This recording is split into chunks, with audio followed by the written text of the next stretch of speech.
બનાસકાંઠાના અમીરગઢમાં યુજીવીસીએલની ઘોર બેદરકારી સામે આવી છે। છેલ્લા 15 દિવસથી રબારીવાસ વિસ્તારમાં સ્ટ્રીટ લાઇટો બંધ હોવાથી સ્થાનિકોમાં ભારે રોષ ફેલાયો છે। અંધકારમય રસ્તાઓના કારણે લોકોમાં ભયનો માહોલ સર્જાયો છે, છતાં જવાબદાર તંત્ર આંખ આડા કાન કરી રહ્યું હોવાના આક્ષેપ ઉઠી રહ્યા છે। અમીરગઢના રબારીવાસથી મોડેલ સ્કૂલ તરફ જતા મુખ્ય માર્ગ પર છેલ્લા 15 દિવસથી અંધારપટ છવાઈ ગયો છે। રાત્રિના સમયે રસ્તા પર પસાર થતા વિદ્યાર્થીઓ, મહિલાઓ અને રાહદારીઓ મુશ્કેલીમાં મુકાયા છે। સ્થાનિક લોકોના જણાવ્યા મુજબ વારંવાર ગ્રામ પંચાયત અને યુજીવીસીએલમાં રજૂઆતો કરવા છતાં કોઈ યોગ્ય કાર્યવાહી કરવામાં આવી નથી। ગ્રામ પંચાયત જવાબદારી યુજીવીસીએલ પર નાખે છે, જ્યારે યુજીવીસીએલના કર્મચારીઓ આ મામલો ગ્રામ પંચાયતનો હોવાનું કહી હાથ જોડી રહ્યા છે।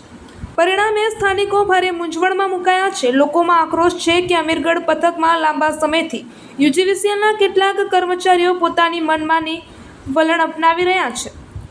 અગાઉ પણ સ્થાનિકોએ યુજીવીસીએલના કર્મચારીઓને જાહેરમાં બાનામાં લઈને વિરોધ નોંધાવ્યો હતો, છતાં તંત્રના પેટનું પાણી હલતું નથી। અમીરગઢ વિસ્તારમાં અનેક વીજ પોલ પર જંગલી ઝાડીઓ ઉગી નીકળી છે, તો કેટલીક જગ્યાએ વીજ વાયરો ઝાડીઓમાં દટાઈ ગયા છે, તો કેટલીક જગ્યાએ વીજ પોલો નમી જવાથી જમીનદોસ્ત થવાની તૈયારી હોવાના દ્રશ્યો સામે આવી રહ્યા છે।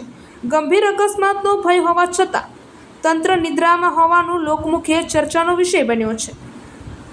સ્થાનિકોના આક્ષેપ મુજબ કેટલાક કર્મચારીઓ ફરજમાં અનિયમિતતા દાખવી રહ્યા છે અને જવાબદાર અધિકારીઓ કોઈ કડક કાર્યવાહી કરતા નથી। હવે સવાલ એ ઊભો થાય છે કે શું અમીરગઢના લોકોને આવી જ હાલાકી ભોગવવી પડશે કે પછી જવાબદાર અધિકારીઓ પ્રજાની સમસ્યાનો કાયમી ઉકેલ લાવશે?